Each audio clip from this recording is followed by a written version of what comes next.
अस्सलाम वालेकुम। आप देख रहे हैं प्रोग्राम इनसाइट और मैं हूं फवाद खुर्शीद। आज पाकिस्तान ने भारत का मकरू चेहरा दुनिया के सामने कर दिया, सबूत पेश कर दिए। पाकिस्तान में जो हालिया दहशतगर्दी की कार्रवाइयां हुई हैं उस पर भारत मुलव्विस है। आज सारे सबूत दुनिया के सामने आ गए हैं। आज डीजी ISPR और उनके साथ फॉरेन मिनिस्टर शाह महमूद कुरैशी ने प्रेस कॉन्फ्रेंस की। उसमें कहा कि CPEC असल में हदफ है और CPEC को नाकाम करने के लिए 80 अरब रुपए भारत अभी तक खर्च कर चुका है। भारत पाकिस्तान के खिलाफ जो दहशतगर्दी की तंजीम है उनका एक कंसोर्शियम बना रहा है, उनको तरबियत और असलाह फराहम कर रहा है। जो ट्रेनिंग के जो मराकज़ हैं 66 के करीब अफगानिस्तान में और 21 इंडिया में मौजूद हैं। जो भारतीय कौंसल खाने हैं वो पाकिस्तान के खिलाफ इस्तेमाल हो रहे हैं। तमाम चीज़ों के सबूत अब सामने आ गए हैं और पाकिस्तान में जो खलफशार और जो पाकिस्तान के अंदर दहशतगर्दी है उसके पीछे भी इंडिया और उसके ऑफिसर्स मुलव्विस हैं, रॉ मुलव्विस है। इसमें कर्नल राजेश का नाम आया जो अफगानिस्तान में मौजूद हैं। जो गवादर पे हमला हुआ उसमें अनुराग सिंह मुलव्विस है, उसका भी बता दिया गया। फिर बलूचिस्तान में जो डॉक्टर अला नज़र हैं वो भारतीय पासपोर्ट पे इंडिया गए, वहाँ पे मुलाकातें की, ट्रेनिंग लिया। अब ये सब कुछ तशबाम हो चुका है। अब पाकिस्तान इस सिलसिले में अब दुनिया को भी बता चुका है, कर चुका है और अब हमें भी देखना होगा कि सारी सूरत हाल को नेक्स्ट मरहले पे कैसे लेकर जाएं। आज के इनसाइट पे उस पर गुफ्तगू करेंगे। साथ ही साथ कोविड की जो सूरत हाल है, जो सेकंड वेव है, उस पर भी प्रोग्राम में बात करेंगे। जो उसका इलाज है, जो उसकी वैक्सीन आ रही है, उस बारे में भी गुफ्तगू करेंगे। आज के इनसाइट में हमें ज्वाइन कर औरिया मकबूल जान सीनियर तजियाकार हैं, उनसे गुफ्तगू करेंगे और साथ ही साथ प्रोग्राम के अगले मरहले में डॉक्टर अताउर रहमान हमें ज्वाइन करेंगे। लेकिन आगाज गुफ्तगू होगा औरिया मकबूल जान से। और ये साहब अस्सलाम वालेकुम and welcome to the show. वालेकुम सलाम व रहमतुल्लाह। और ये साहब आप आए हुए हैं तो टॉपिक्स भी मेरे साथ 3-4 मुख्तलिफ किस्म के हैं जिन पे मैं गुफ्तगू करूंगा। लेकिन सबसे पहले जो लेटेस्ट जो खबर भी है, जो बात भी है, वो है DG ISPR और फॉरेन मिनिस्टर। अब भारत इंडिया हमारा अजली दुश्मन भी अब साबित भी हो गया है कि जिस तरह वो दहशतगर्दों को ट्रेनिंग फराहम कर रहा है, उनको असलाह फराहम कर रहा है। सर अब तो कोई और इसमें अब तो बात रह ही नहीं गई। देखें, एक बात तय है कि पाकिस्तान जो है अब कुछ तकरीबन 6-7 माह से मुकम्मल तौर पे उस फैसला कुन मरहले में आ गया है कि जहां वो पूरी दुनिया के अंदर जो नए ब्लॉक्स बन रहे हैं उन ब्लॉक्स में से अपनी साइड बदल लें। क्योंकि पहले अमेरिका के साथ था तो थोड़ा सा ल्यूकवार्म सूरत हाल चलती रहती थी। भारत के गुज़श्ता तकरीबन कई सालों से चलता चला आ रहा है और ख़ास तौर पे जब से वहाँ पर करज़ई की हुकूमत वहाँ पर इस्टेब्लिश हुई है उस वक़्त से अमेरिका ने भारत के सफारत खाने जो थे वहाँ पर उसके साथ साथ कौंसलेट वहाँ इस्टेब्लिश किए हुए थे और उनके आशीर्वाद में से ये होता था और ईरान में भी उनका किसी न किसी हद तक इन्फ्लुएंस मौजूद था। लेकिन पाकिस्तान चूँकि ईरान पर अमेरिका के साथ ताल्लुकात मौजूद थे तो ज़्यादा बात नहीं करता था, खुल के नहीं करता था इस तरह की, और इंडिया भी खामोशी से अंदर अंदर करता रहता था, पता नहीं चलने देता था। लेकिन लेटर ऑन गुज़श्ता 2-2.5 साल से CPEC के अंदर जो सूरत हाल बनी है और खुसूसन 2019 के नवंबर में जो पेंटागन की स्ट्रेटजी आई है जिसे वो कहते हैं कंटेनमेंट ऑफ चाइना स्ट्रेटजी या इंडो पैसिफिक स्ट्रेटजी, उसके अंदर जो उसके इंडिया जापान और ऑस्ट्रेलिया ये पार्टनर्स बना दिए गए हैं अमेरिका के लिए और 3,70,000 फौज जो है वो डेडिकेट कर दी गई है इस जोन के लिए। 3 बनाते खुद बहुत बड़े बड़े जहाज़ जो उनके होते हैं, जिनमें से आखिरी लिंकन जहाज़ था वो भी वहाँ पर पहुँच चुका है, अब्राहम लिंकन जहाज़ जो है जिसके अंदर 2000 के करीब इस वक्त जेट फाइटर जो हैं वो इस पूरी फ़िज़ा के अंदर मौजूद हैं जो किसी भी वक्त हमलावर हो सकते हैं। लेकिन कितना भी कर लें वो समुंदर को रोक सकते हैं, लेकिन ज़मीनी रास्ते को रोकने के लिए इंडिया की ज़रूरत पड़ेगी। इसलिए इंडिया चाइना फाइट डिस्प्यूट बहुत ज़रूरी था। अब इंडिया को मसला यह है कि इंडिया अगर आज चाइना के साथ जंग करता है तो उसको पब्लिक सपोर्ट नहीं मिलती क्योंकि चाइना के साथ उनकी किसी किस्म की नफरत को इस्टेब्लिश नहीं किया गया। जबकि इंडिया अगर पाकिस्तान के साथ जंग करने की सूरत हाल होता है तो गुज़श्ता 70-80 साल से जो नफरत पैदा की गई है मुसलमान के खिलाफ और फिर उसके बाद पाकिस्तान के खिलाफ तो उसको एक बहुत ज़्यादा समझ आती है पाकिस्तान में लड़ाई के। लेकिन जो अफगानिस्तान और ईरान की ज़मीन हो रही है, अफगानिस्तान में तो बाकायदा आज मैप देखें जो DG ISPR ने दिखाया, वहाँ से सारे इन्फिल्ट्रेट कर रहे हैं और आ रहे हैं। वो तो ब्रादर इस्लामी मुल्क हैं, मैं अर्ज कर रहा हूँ वही वजह हुई है कि ब्रादर इस्लामी मुल्क से ज़्यादा वो अमेरिकन गवर्नमेंट रही है। देखें, ये जो लोग हैं अपना अफगानिस्तान के जो हुक्मरान हैं, ये उस वक्त एक ट्राइका बना हुआ था, इंडिया, ईरान और अफगानिस्तान।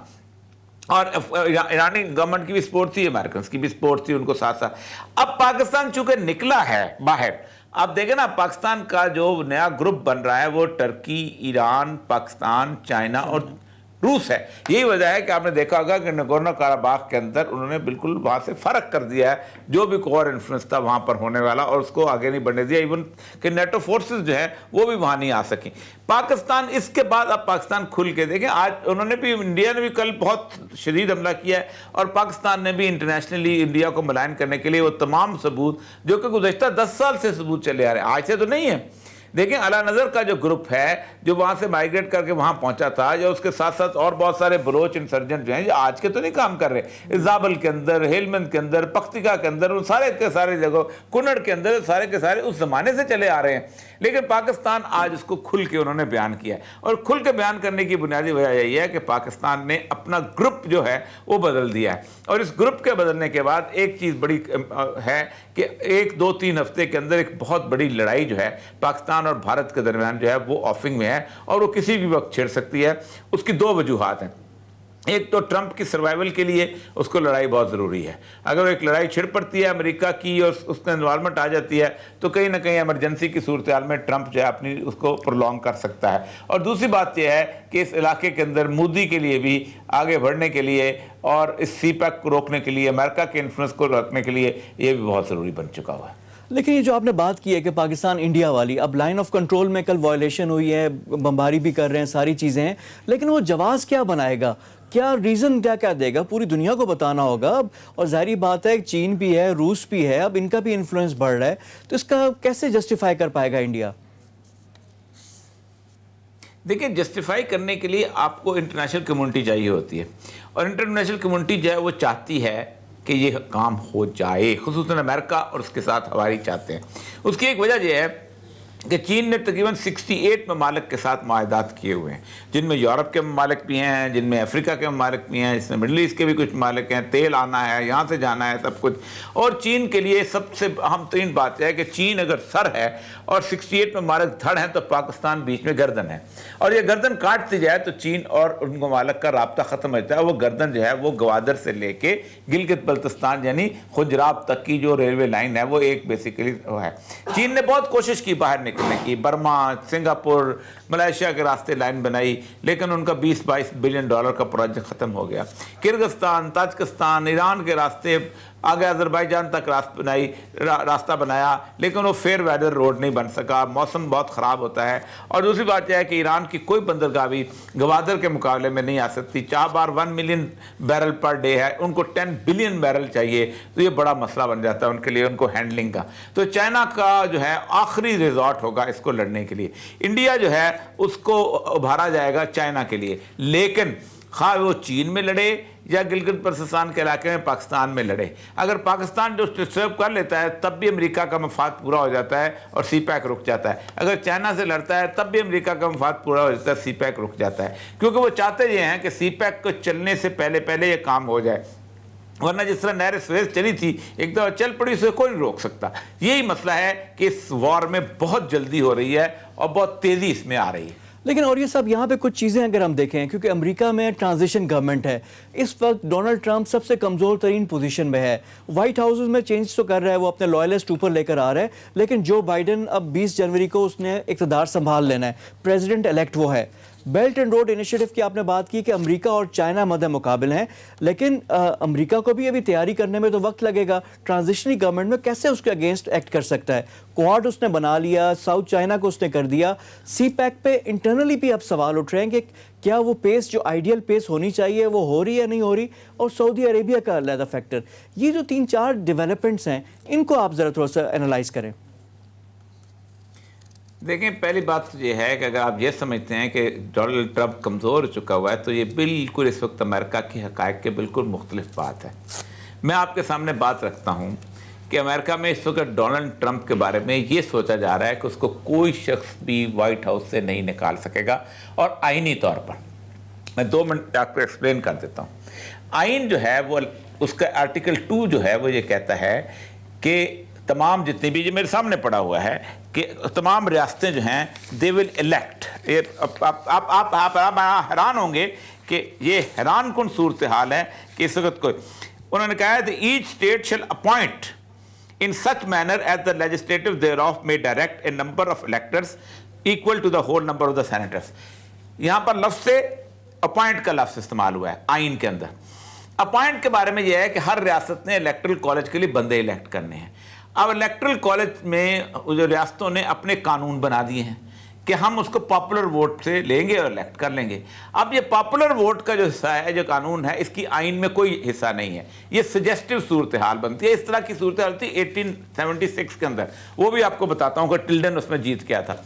अब यहां पर उस वक्त 4 रियासतें, जहां 9 रियासतें हैं जिनको स्विंग स्टेट कहा जाता है, जो कि मुतनाज़ा हैं। अगर अब ट्रंप इसको मुतनाज़ा करता है तो उनमें से 8 रियासतें रिपब्लिकन की हैं और एक रियासत जो है वो जो विस्कॉन्सिन है वो डेमोक्रेट की है। अब ये अगर असेंबली ये पास कर देती है कि हम इस पॉपुलर वोट को नहीं मानते, हम अपने बंदे अपॉइंट करके भेज रहे हैं इलेक्टोरल कॉलेज में, तो ये बिल्कुल आईनी तरीका होगा और आइन के खिलाफ नहीं होगा। जिस वक्त वो भेजेंगे तो वहां पर होगा ये कि फिर आगे जाके वो अदालतों में जाएंगे डेमोक्रेट। जब वो डेमोक्रेट अदालतों में जाएंगे तो एक कन्फ्यूजन हो जाएगी। ऐसी कैफियत के अंदर जब इलेक्टोरल कॉलेज बुलाया जाएगा तो 6 जनवरी को जब बुलाया जाएगा तो ये मुतनाज़ा जो रियासतें होंगी 6 या 8, इनके वोट्स को अलहदा कर दिया जाएगा। कि ज़ाहिर बात है एक ट्रेडिशन मौजूद है कि जहां मुतनाज़ा हो जाए तो उनके बगैर हम वोटिंग कर लेते हैं। जब वो वोटिंग करेंगे तो कोई प्रेसिडेंट भी 275 वोट नहीं ले सकता। ठीक, अब होगा क्या? अब आइन ये कहता है कि तमाम के जो मामला है ये हाउस ऑफ रिप्रेजेंटेटिव में चला जाएगा। हाउस ऑफ रिप्रेजेंटेटिव में जब चला जाएगा तो वहां हर रियासत को 1 वोट देने का हक हासिल है। जब ये 1 वोट देने का हक वहां पर आएगा तो 26 रियासतें जो हैं वो ट्रंप की हैं और 23 रियासतें जो हैं जो बाइडेन की। किसी का बाप ट्रंप को नहीं निकाल सकता। आप पता नहीं क्या बात कर रहे हैं इस वक्त अमेरिका के अंदर, लेकिन कैफियत ये बनी हुई है कि वो सोच रहे हम करें क्या। और ये सब आपने 1876 का भी हवाला किया है, एस्पर को भी डिफेंस का जो उनका है। लेकिन जो बाकी जो दूसरी साइड है ना, वो तो आप समझ रहे हैं कुछ नहीं करेगी। तो डेमोक्रेट्स है, ब्लैक लाइव मैटर्स है, तो अमेरिका तो फिर इंटरनल चक्रों से नहीं निकल पाएगा। वहां पे तो लोग अभी आधे लोग रिपब्लिकन रोड पे, वही कह रहा हूं, दुनिया की तरफ जाएगा ही नहीं। जी जी हाँ, ये तो इंतशार होगा। ये सुन, उसी को तो बचना चाह रहे हैं। ट्रंप को क्यों रिफ्यूज नहीं हो रहा? वरना इस वक्त उस ट्रंप ने इस वक्त उसको लेने से रोक दिया हुआ है सिक्योरिटी ब्रीफिंग। वो कहते हैं अगर हमने ट्रंप को किया तो इस वक्त जितने लोगों को गोरे को मुसल्ला कर गए, ये तो पूरा अमेरिका खाक और खून में की उसमें लिथड़ जाएगा। यानी इस वक्त एस्टैब्लिशमेंट इतनी कॉशियस हो रही हुई है, इतनी आप खुद सोचे 3rd टाइम ऐसा हो रहा है। एक दफा थॉमस जेफरसन के वक्त हुआ था, दूसरी दफा एडम्स के वक्त हुआ था, तीसरी दफा टिल्डन के वक्त हुआ था। टिल्डन के पास सिर्फ 165 वोट थे और दूसरे के पास 184 वोट थे, वो टिल्डन जीत गया था। खामोशी इसलिए इख्तियार की जाती है कि अगर इस कॉन्स्टिट्यूशन प्रोविजंस के खिलाफ अगर बाइडेन को लाया गया तो एक ऐसा कन्फ्यूजन शुरू हो जाएगा कि जो खत्म नहीं होगा। और ट्रंप तो पागलों की तरह उसने लोगों को असला खरीदवा दिया हुआ है और वो इसीलिए तो कल एस पर चुप करके बैठ गया, हालांकि पेंटागन का चीफ था। तो एक बात तो ये है कि अमेरिका में इस वक्त जो उन्होंने आगे प्लान्स बनाए हुए हैं, उन प्लान्स के अंदर खास बाइडेन आए या कोई आए, उनको इस वक्त सुकून चाहिए, इत्मीनान चाहिए और ये जंग जो है ये किसी न किसी तरह बिल्ट हो जानी है। अच्छा, ये तो हमने इंटरनेशनल बात, और ये सब पाकिस्तान में भी यही सूरत हाल है। यहाँ पे भी जो ग्रुप्स हैं एक दूसरे पे इल्ज़ाम तराशी, दुश्मनाम तराजी, अब कोई बैक डाउन करने को तैयार नहीं है। ऑपोजिशन को गवर्नमेंट ने इतना मौका दे दिया कि 2-2.5 साल के बाद आकर वो शोर मचा रहे हैं, कर रहे हैं। बिल्कुल खामोशी थी, पहले तो बिल्कुल आउट हो गए थे, लेकिन जो कारकर्दगी परफॉर्मेंस ऐसी थी कि उनको भी मौका मिल गया। दूसरा जो प्राइम मिनिस्टर है वो बिल्कुल कहता है कि ये चोर है और चक्के हैं, इनसे मैंने बात ही नहीं करनी। अब वो कोई बात नहीं आ रही। ऑपोजिशन में खासकर जो PMLN है, उनका जो एग्रेसिव बयानिया था, उन्होंने नाम लेने शुरू कर दिए एस्टेब्लिशमेंट के। जो बीच में अंपायरिंग कोई कर सकता था उसको भी आपने कंट्रोवर्शियल कर दिया। तो ये सारी सूरत हाल किस सिमत पे जाकर बैठेगी? देखिए, पाकिस्तान ने, मैं आपको बताऊं, जैसे ही आपका ग्रुप बदलेगा, आप चाइनीज़ ग्रुप के अंदर होली सोली उस तरफ दाखिल हो जाएंगे। अगर ट्रंप रहता तो ज़ाहिर बात है वो उसको मैनेज कर रहा था, लेकिन अगर आप ग्रुप बदला तो एक बात याद रखें कि फिर पाकिस्तान के अंदर ये जो कुछ हालात चल रहा है, इसके अंदर आप इतनी बड़ी तब्दीली की तरफ ले जाएंगे कि जिसका आप तसव्वुर नहीं कर सकते। चाइना ने खुल के उनको कह दिया हुआ है कि we have no love for democracy, हमें क़त्अन कोई मोहब्बत नहीं है फंडामेंटल ह्यूमन राइट्स तो फलाना और फलाना। हम चाहते हैं 20 years stability and 20 years continuity. और आप याद रखें कि ये मेरा ख्याल जो है कि ये सारा कुछ शायद हो इसीलिए रहा है कि हमने हुकूमत करते तो इमरान खान भी फिर हुकूमत न कर सके, और इमरान खान के दिमाग में ये खोपड़ी में बात नहीं आ रही कि उसके बाद अगर एक ऐसी सूरत हाल आ गई तो फिर उसके बाद ना इमरान खान रहेगा, ना नवाज और ना बिलावल। एक बहुत सख्त किस्म की सख्त गिर हुकूमत जो है वो कई सालों तक कायम हो जाएगी, जिसके पीछे बिल्कुल पड़ोस में बैठा हुआ चाइना मौजूद होगा, क्योंकि अमेरिका नहीं कि उसको 7 समुंदर पार से आना है। पाकिस्तान अपनी ज़िंदगी की वर्स्ट तरीन पोलिटिकल टर्मोइल से गुजर रहा है, जिसमें कोई लीडर किसी तौर पर ना समझने की ताकत रखता है, ना सोचने की अहलियत रखता है, और ना दूरदर्श किस्म की बात कर रहा है। ये बड़ी इंपॉर्टेंट आपने बात की। और इसी तनाजुर में जो गिलगित बल्तिस्तान के इंतखाबात हैं, जो सर्वेज़ हैं, जो अभी तक जो हमारे पास सूरत हाल आ रही है, PTI लीड कर रही है। अगर PTI का नतीजा जिस तरह के एक्सपेक्टेड अगर आ गया तब क्या होगा, और अगर कोई सरप्राइज़ आता है तो उसके कितने चांसेस हैं और उसकी क्या इम्प्लीकेशन है? देखें, जो लोग गिलगित बल्तिस्तान में हो के आए हैं, मैंने को 7-8 दफ़ा वहाँ गया हूँ और उसके साथ मैंने आगा खान कल्चर उसके साथ काम भी किया हुआ है। तो आप अंदाज़ा करें कि वहाँ पर 38.80% तकरीबन 39% लोग जो हैं जो अहले तशय्यो से ताल्लुक़ रखते हैं, 24 जो हैं वो आगा खानी हैं। ठीक है, MWM की जो फॉलोइंग है वो बहुत शदीद किस्म की है, और MWM ने जो है ख़ास तौर पे उनको मजलिस वात मुस्लिमीन ने उनको सपोर्ट कर दिया PTI को। ठीक है, पीछे 30% दूसरे रह जाते हैं। वहाँ सेक्रेटरियन डिवाइड बहुत सख्त है, और ताज़ा तरीन हालात में गुज़श्ता 10-15 साल में बहुत शदीद हो गया, क्योंकि आपको याद होगा कि बहुत ज़्यादा कत्ल गारत हुआ था, बसों में से लोगों को शनाख्ती कार्ड दे के कत्ल किया जाता था। चिल्लास बिल्कुल और तरह की सूरत हाल है, शिगर और तरह की नगर और तरह की सूरत हाल है, गिलगित बल्तिस्तान हुंदा और तरह की है। तो वहाँ पर हालत ये होती है कि PTI तो जीतेगा। अब नज़र आ गया, उनको आखिरी दिनों में नज़र आ गया था, वो समझ रहे थे कि अच्छा उसमें इल्ज़ाम यही होता है कि ये तो उसने एस्टैब्लिशमेंट ने कर दिया। अब गिलगित बल्तिस्तान का इलेक्शन जो है वो पाकिस्तान के लिए इम्पॉर्टेंट इसलिए है कि पाकिस्तान के लिए इस खित्ते को शारक जो है, कश्मीर तो बाद की बात है, इस वक्त पाकिस्तान की शारक जो है गिलगित बल्तिस्तान बन चुका है। न सिर्फ पाकिस्तान की बल्कि चीन की भी शारक जो है वो गिलगित बल्तिस्तान बन चुका है। अगर ये गिलगित बल्तिस्तान में कोई भी सूरत ऐसी बनती है तो मसाइल बन जाएंगे, और इंटरनेशनली भी किसी को जवाब मिल जाएगा कि ये ऑक्यूपाइड टेरिटरी है, इसको जाके फतह करो और ये करो वो करो। अक़वाम मुत्तहिदा में बहस शुरू हो जाएगी और सब कुछ हो जाएगा। इसलिए वो जल्द अज जल्द चाहते हैं कि इसको लेके आएँ। पाकिस्तान की पोलिटिकल पार्टीज क्या करती हैं, क्या होता है, वो चाहती है कि इससे ब्लैकमेलिंग करके फ़ायदा उठाएं और अपने सारे मामलात को ठीक करें। लेकिन इसमें सबसे ज़्यादा फ़ायदा मंद जो है वो पीपल्स पार्टी किसी न किसी हद तक हो जाएगी। एक तो उनकी सिंध गवर्नमेंट बेहतर है, दूसरा मेरा जहाँ तक इत्तलात का तल्ला है, जरदारी साहब ने 15 अरब रुपये जो है वो वापस कर दिए उमरी बैंक के, क्योंकि ज़ाहिर बात है वो किसी न किसी तरीके से हो जाते हैं, और वो इसलिए हो जाते हैं कि सरदारी जो है वो खिला खिलू के खाने का कायल है। जबकि ये लोग तो वो हैं कि राना सनाउल्लाह के हक़ में भी ट्वीट नहीं देते किसी तौर पे, हालांकि उसकी इतना गलत केस हुआ था उसके बाद भी ये नहीं करते। तो नवाज शरीफ की और शहबाज शरीफ में से सिर्फ शहबाज शरीफ बुरी तरह फंस गए हैं, क्योंकि उनका एक कारोबार तकसीम जब हुआ था तो नवाज शरीफ का कारोबार यूरोप में कर दिया गया था, और पाकिस्तान का कारोबार शहबाज शरीफ के हिस्से में आया था, और सारी मनी लॉन्ड्रिंग का खाता उसी में हो गया हुआ है। तो असल मसला ये है कि ये किसी तौर पर ना कंप्रोमाइज़ की सूरत में आते हैं। इन्होंने कोशिश की थी, लेकिन उसके बावजूद भी पता नहीं कौन इनको उचकाता है कि ये समझते हैं कि शायद हम थ्रेट करके पाकिस्तान फ़ौज को अंडर डोरस रख के हम कुछ काम ले लेंगे। इनको अंदाज़ा नहीं है कि ये 71 नहीं है। पाकिस्तान में हर दानिश्वर खड़ा होकर कहता है ये 71 आ रहेगा। ओ भाई 71 में 35,000 फौज थी जो ईस्ट पाकिस्तान में थी, उनके घरों से दूर थे, कोई कनेक्शन नहीं था, कोई मदद को नहीं आ सकता था। यहाँ तो अगर आपने उनके साथ फौज से जंग शुरू की तो उन्होंने तो इधर ही मरना है, इसी इलाके में मरना है, इसी शहर में उनके घर हैं, यही उनके रिश्तेदार हैं। यहाँ की सूरत है, यहाँ तो हालत यह है कि जनरल न्याजी जिस वक्त इंडिया की कैद काट के लाहौर एयरपोर्ट पर पहुँचा है तो मियाँ वाली से उसका कबीला आया था, उसको हार पहना के जुलूस निकाल के लेके गया था वहाँ पर। तो ये तो यहाँ तो विक्टोरिया क्रॉस लिए हुए बंदे जो हैं जिन्होंने अंग्रेज़ों के साथ मार खाई, उनके घरों के बाहर तोपें लगी हुई हैं। तो नवाज शरीफ साहब को किसने पता नहीं किस शख्स ने बहकाया है, वो इस मसले में अपने आप को भी ख़राब कर रहे हैं, अपने ख़ानदान को भी ख़राब कर रहे हैं और मुल्क के लिए मसला बना रहे हैं। लेकिन जो मरीम नवाज़ का बयान अब थोड़ा सा बदल रहा है। मरीम नवाज़ ने कहा कि जी मुज़ाकरात की भी बात कर रही हैं, जो हार्ड लाइन है वहाँ से चेंज हो रहा है, उसको कुछ फ़ायदा होगा या ये बहुत लेट हो गया है? और ये जो PMLN की जो स्ट्रैटेजी थी इसका कोई खमियाजा क्या होगा, क्या इनको कॉस्ट क्या पे करनी पड़ेगी इसकी? देखिए, होता यह है कि हमारी सियासी पार्टियां हमेशा रॉन्ग असेसमेंट के बुनियाद पे चलती हैं। वो समझते हैं कि इतना बड़ा जो जुलूस आ गया, जलसा आ गया, लोग आ गए हैं, ये बेसिकली मरने मारने और कटने काटने के लिए होते हैं। ऐसा नहीं होता। तो पीपल, नून लीग का कोई मिजाज ही नहीं है। ये इन्होंने तो एक डंडा भी नहीं कभी सही खाया ना जिंदगी के अंदर। ये क्या आगे, मतलब देखिए, खुमैनी की मिसालें देते हैं या ट्रॉट्स्की की मिसालें देते हैं। खुमैनी का बेटा शहीद हुआ था और वहाँ से वो घर से भागा था और जाके इराक में रहा था, और उसके पीछे उसका ख़ानदान पूरा जो है ना तबाह बर्बाद कर दिया था, और मूवमेंट चली थी और कई हज़ार लोग जो थे वो शहीद हुए थे सारी मूवमेंट के अंदर। तब जाके उसने टेक ओवर किया था।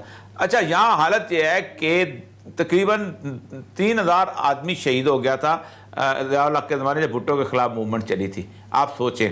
और उसके साथ साथ ये था, हर शहर में जुलूस चल पड़े थे, सब कुछ हुआ था, लेकिन किसी पार्टी को फ़ायदा नहीं हुआ। आखिर में ज़िया-उल हक आ गया था। इनको भी अंदाज़ा नहीं है, बल्कि अब तो अंदाज़ा हो चुका है। तभी तो मरियम जो है वो कह रही है, हम बात करने को तैयार हैं कि अगर इस तरह की अनारकी मुल्क में फैली तो फिर एक ऐसा मार्शल लॉ आएगा जिस मार्शल लॉ की कोई तारीख की फिर सुबह नहीं होगी, वो तारीख की फिर बड़ी लंबी हो जाएगी। लेकिन देखिए, और साहब अभी कोई भी नहीं चाह रहा था। इस दफ़ा तो फौजी की आदत भी ऐसी है जो डेमोक्रेसी को मौका देना चाह रही है। वो भी कहती है कि प्रो डेमोक्रेसी बयानात वहाँ से आते हैं, और जो उनको जानते हैं उनका यही था कि सबसे ज़्यादा वही चाहते हैं। प्लस गवर्नमेंट के पास भी मौका था, चीज़ें भी थी। तो ये सारी सूरत हाल है। यहाँ पर इन सब को ना थोड़ा सा होश के नाखून भी रहने चाहिए कि करें। और ये है कि आपस में इनका इत्तेफाक ऐसा है कि एक हार्ड लाइन ले रहा है और दूसरा मुज़ाकरात और फ़ायदा उठा रहा है, और उससे डर के अब वो बात वो कर रहे हैं। अभी तो सारी सूरत हाल यही है। लेकिन पाकिस्तान के लिए जिस तरह इंटरनेशनल ये बातें उनकी जी और ये साहब, आपकी ये बातें उनकी अकल में आ जाए तो पाकिस्तान सुधर न जाए। आप उनको नहीं समझा सकते। आप उनको समझाएंगे तब भी अगले दिन वो कुछ और ही करेंगे अपने तौर पे। ये बहुत बड़ा अलमिया पाकिस्तान की सियासत का हो चुका हुआ है। लेकिन सर, पाकिस्तान का मुस्तकबिल, क्योंकि हमारा जो है बका, हमारी पाकिस्तान की आगे जो हमारा जो ताबनाक मुस्तकबिल है, जिसका ख्वाब है, जिसके लिए पाकिस्तान बना था, वो मंजिल अभी कितनी दूर है? जी देखिए, वो एक बात बताऊँ आपको कि ये बात तय है कि पाकिस्तान का मुस्तकबिल ताबनाक है। उसकी एक बुनियादी वजह यह है कि आप खुद देखें, ये सीपैक के अंदर सिर्फ 5 साल के अंदर आप जरा पाकिस्तान की डेवलपमेंट देख लें कितनी हो चुकी हुई है। आपने कभी सोचा था कि आप यहाँ से चलेंगे और आप 7, 8, 10 घंटे के अंदर कराची पहुँच जाएंगे लाहौर से चलते चलते? आप मुल्तान 2.5 घंटे में पहुंच जाएंगे, आप बहालपुर 4 घंटे में पहुंच जाएंगे, आप एबटाबाद के टनल से गुजर। ये कभी किसी ने सोचा? कभी नहीं सोचा था। फिर उसके बाद साथ बाकी जो चीज़ें भी यहाँ पर बन गई हैं। चाइना जो है ना, वो पाकिस्तान को कॉलोनी बना ही नहीं सकता, क्योंकि अगर वो कॉलोनी बनाने की कोशिश करेगा तो उसका अपना रूट खराब हो जाएगा, वो आपको इंटरनेशनल कनेक्शन उसका तबाह बर्बाद हो जाएगा। हम एक पाकिस्तान के दिन जो हैं इकोनॉमिकली तो अब बहुत अच्छे आते चले जा रहे हैं और आते चले जाएंगे। चलिए, बहुत शुक्रिया आपका। और ये मकबूल जान मौजूद थे, सीनियर तजियाकार, उनसे हमारी गुफ्तगू हो रही थी। प्रोग्राम में वक्त हो गया एक ब्रेक का। ब्रेक के बाद आकर गुफ्तगू का सिलसिला जारी रखेंगे। Stay with us.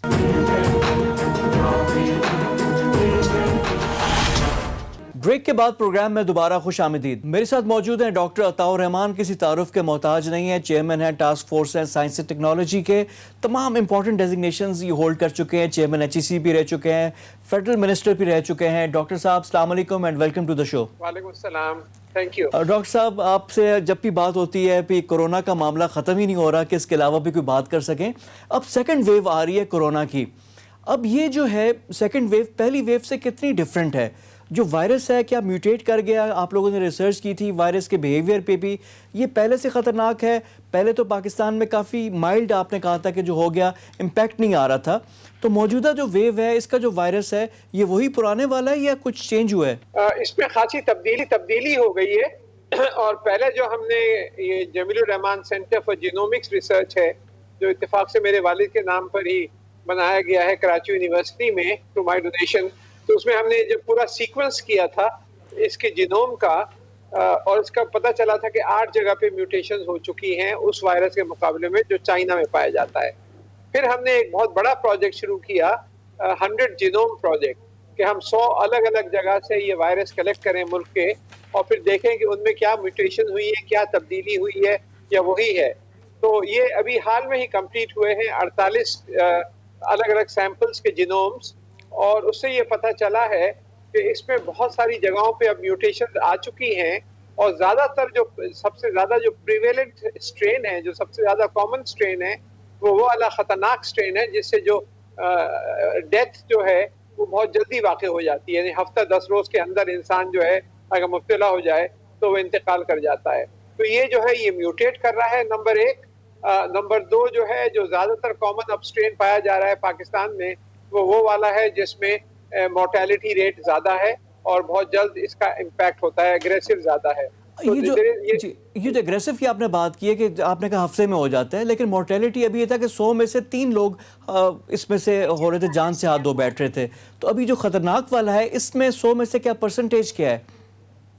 ये कहना बहुत मुश्किल है, क्योंकि हमने तो 48 सैंपल्स के ऊपर एनालाइज किया है। ये जब तक के ज्यादा पैमाने के ऊपर न कर लें, कई हजार पेशेंट्स को लेकर और उनमें आइडेंटिफाई करें कि कौन से पेशेंट्स की जल्दी मौत हुई है, कौन सी देर, तो that's a longer term procedure. तो ये कहना कबल वक्त होगा कि इसमें लेकिन ये तो पता चल गया है कि जो इस वक्त जो ज्यादातर स्ट्रेन पाया जा रहा है यहाँ पर, वो वाला है जिससे मौत जल्दी वाक़ई हो रही है।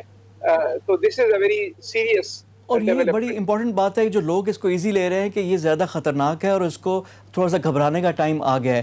डॉक्टर साहब, इसी से जुड़ा सवाल है वैक्सीन का। लोग फाइज़र ने भी अनाउंसमेंट की थी, जो आपने बड़ा एक अच्छी तरह से एक्सप्लेन किया था कि उसकी जो कोल्ड स्टोरेज है -80 डिग्री सेंटीग्रेड पर रखना, पाकिस्तान जैसा मुल्क उसका मुतहम्मल नहीं हो सकता, चीज़ें भी हैं। फिर चाइना की फर्म के जो 2 क्लिनिकल ट्रायल्स हैं, साइनोफार्म जो सबसे बड़ी उनकी है, पाकिस्तान समेत दुनिया भर में उनके मुख्तलिफ ममालिक में चल रहे हैं।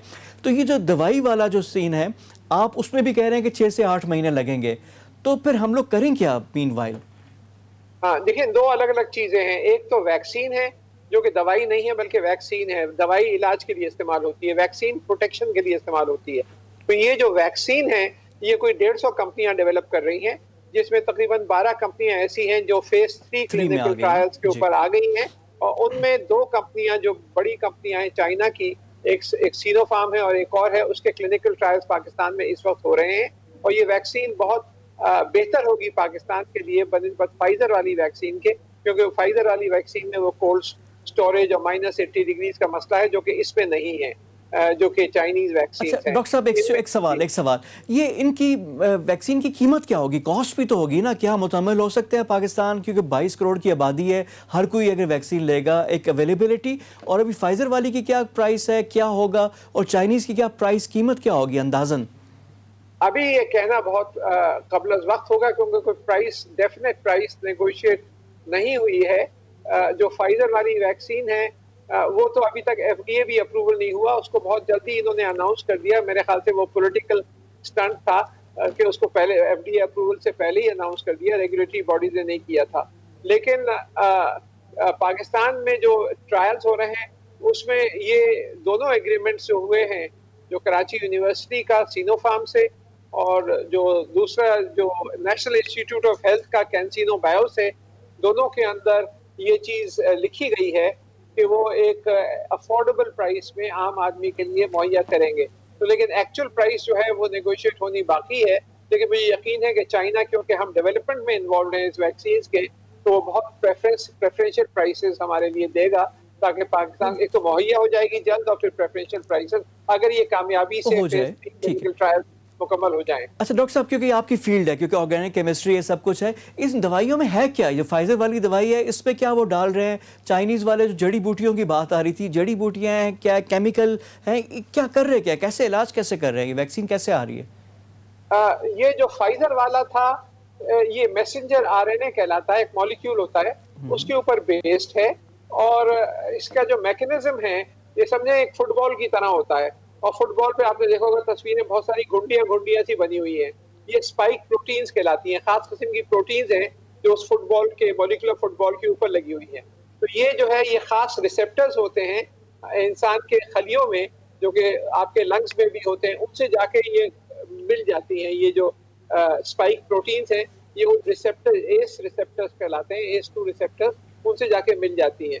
तो जो इनकी जो वैक्सीन है, जो फाइजर वाली, वो मैसेंजर RNA के ऊपर बेस्ड है और इस मैकेनिज्म के ऊपर रिलाई करती है। जो चाइनीज वैक्सीन हैं, ये कई किस्म की है। इनमें एक तो वैक्सीन ऐसी है जो वायरस को कमजोर करके दी जाती है, और यानी कि वही वायरस होता है लेकिन उसको कमजोर कर दिया जाता है। और वीकेंड वायरस जब इंजेक्ट करते हैं तो इंसान जो है फिर उसमें मुब्तला नहीं होता, लेकिन एंटीबॉडीज डेवलप हो जाती हैं। दूसरी कुछ वैक्सीन है जिसके अंदर उसकी सरफेस प्रोटीन जो है, वायरस की अपनी सरफेस प्रोटीन, उसका कुछ हिस्सा लेकर उसके बुनियाद के ऊपर वैक्सीन बनाई जा रही है। तो मुख्तलिफ किस्म की वैक्सीन है, कौन सी कामयाब होती हैं, सबसे ज्यादा इफेक्टिव कौन सी रहती है, कौन सी लॉन्ग लास्टिंग होती है, क्या आपको उससे प्रोटेक्शन साल भर के लिए मिलती है या 6 हफ्ते के लिए मिलती है और आपको दोबारा वैक्सीनेट कराना पड़ता है। तो ये भी अभी जांचना बाकी होगा, क्योंकि अभी तक जो फाइजर की वैक्सीन है उसकी कोई लॉन्ग टर्म स्टडी अभी तक नहीं हुई और उसकी एफिकेसी जो है, लॉन्ग टर्म एफिकेसी के बारे में कोई डेटा नहीं है। अच्छा डॉक्टर साहब, ये फाइजर वाली के बारे में कहा कि 90% है, यानी उसमें भी चांस है कि 10% जो 100 में से 90 लोग अगर लेंगे तो वो होंगे और 10 को फिर भी कोरोना हो सकता है। और दूसरा, आपके ख्याल में जितने भी इलाज हैं, जितना आपने कहा कि जो RNA है उसमें जो कर रहे हैं, बाकी जो चाइनीज़ वाला है, वीकेंड वायरस वाला, आपके ख्याल में तजुर्बे के लिहाज से कौन से ज़्यादा बेहतर होगा, किसके चांसेस ज़्यादा हैं? मेरे ख्याल से जो चांसेस जो चाइनीज वाले हैं ये और इसी तरह के यूरोपियन कंपनी भी बना रही हैं, इनकी ये बेहतर है हमारे लिए।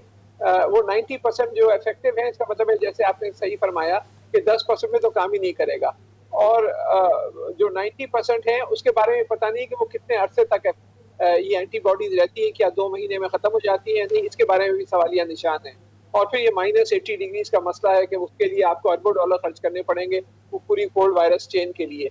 ये मसाइल जो है वो चाइनीज वैक्सीन में और कुछ और जो वैक्सीन यूरोप में और दूसरे ममालिक में डेवलप हो रही हैं, उनमें ये मसाइल नहीं होंगे।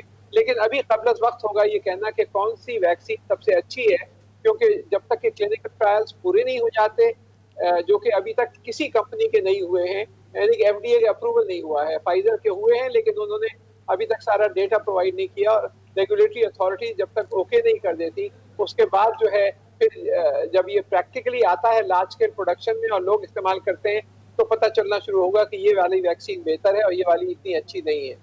अच्छा डॉक्टर साहब, आपसे मेरे प्रोग्राम से पहले भी बात हो चुकी है, जब ऑक्सफोर्ड वाली एक बात हुई थी आज से 3-4 महीने पहले, तब भी आपने ये बात की थी, एक्सप्लेन की थी कि चीज़ें ना टाइम लगता है इन चीज़ों में। ये फाइजर वाली अभी FDA अप्रूवल नहीं, तो फाइनल जो वैक्सीन है ये अब 2021 में तो अब मिलेगी। उसका महीना कौन सा होगा टेंटेटिव, क्योंकि आपका एक्सपीरियंस पे तजुर्बा आप बता भी सकते हैं कि क्या हो सकता है। और दूसरा फिर पाकिस्तान के हवाले से कि जी हम क्या इसके लिए क्या करेंगे और फॉर्म क्या होगी, कोई ये टैबलेट की फॉर्म में होगी, कोई इंजेक्शन होगा, किस फॉर्म में ये वैक्सीन हमें फाइनली आएगी? ये मेरे अंदाजे के मुताबिक अप्रैल टू जून के दरमियान अगले साल ये वैक्सीन आनी शुरू हो जाएंगी। जो चाइनीज वैक्सीन है मेरा ख्याल है ये जून से सितंबर के दरमियान आएंगी। ये फाइजर वाली वैक्सीन जो मैं समझता हूँ हमारे लिए इतनी मुफीद नहीं है, ये अप्रैल टू जून ये आएगी थोड़ा पहले, लेकिन हमारे लिए इतनी इफादियत नहीं है। और ये जो है ये आपको इंजेक्शन के तौर पे दिए जाएंगे इस वैक्सीन के, और टैबलेट्स वगैरह नहीं है बल्कि इंजेक्शन दिए जाएंगे, जिससे आपको अंदर ये एंटीबॉडीज वगैरह डेवलप होंगी। और ये जो चाइनीज वैक्सीन है इनकी स्टोरेज में भी मसला नहीं है, -20 डिग्रीज भी चल जाएगा स्टोरेज, इसके लिए बहुत ज़्यादा मसाइल नहीं होंगे। -80 के लिए वाकई मसला होता है, लेकिन -20 और -20 के दरमियान आप स्टोर करें तो वो बहुत आसानी से पाकिस्तान में हमारे पास वो सब सिस्टम मौजूद है। ठीक है डॉक्टर साहब, अब हम अपने आप को ले आते हैं सितंबर 21 में। अब हमें पता है कि वैक्सीन भी आ गई है, उसके शॉट्स लगने हैं, इंजेक्शन लगने हैं। अब पाकिस्तान का क्या इतना मैकेनिज्म कि हमने पूरी आबादी को करनी है, लोगों का रश अलहदा होगा, हर कोई चाहेगा कि वो करें। जिस तरह आपने कहा कोरोना की सेकंड वेव ख़तरनाक है, अब लोग इफेक्ट भी हो रहे हैं। जो हमारे लोग कोरोना होकर ठीक हो गए हैं वो क्या इससे मुबर्रा हो गए या सबको लगाना होगा, और ये कितने अरसे के लिए? क्या ये हर साल की एक्सरसाइज होगी, जिस तरह फ्लू शॉट्स लोग लेते हैं कि जब भी सर्दियाँ आ रही हैं पहले फ्लू शॉट्स लगा लेते हैं? अब इनकी क्या लाइफ, क्या चीज़ें, और क्या मैनेजेबल है ये सारी चीज़ें, और कॉस्ट, कीमत, हर चीज़? मेरी राय तो ये होगी कि हमारी हुकूमत को ये चाहिए कि जैसे हेल्थ कार्ड्स KP गवर्नमेंट ने अपने लिए दे रहे हैं वो, जिसमें आप अपने लिए ट्रीटमेंट ले सकते हैं, इसी तरह के हेल्थ कार्ड सारे सूबे अपने लेकर आ जाएं, उसी मॉडल को फॉलो करें और उसमें वैक्सीन को भी शामिल कर लें कि इस हेल्थ कार्ड के अगेंस्ट आप और आपके खानदान वाले फ्री में ये वैक्सीन लगा सकते हैं, और हुकूमत जो है उस वैक्सीन के फिर पैसे दे। क्योंकि आपके यहाँ ये नहीं कर सकते हम कि वैक्सीन सिर्फ आप अमीर तबके के लिए कर दें और गरीबों के लिए मुहैया ही ना हो, तो इसके लिए एक मैकेनिज्म बनाना होगा और हमारे पास टाइम है। अगले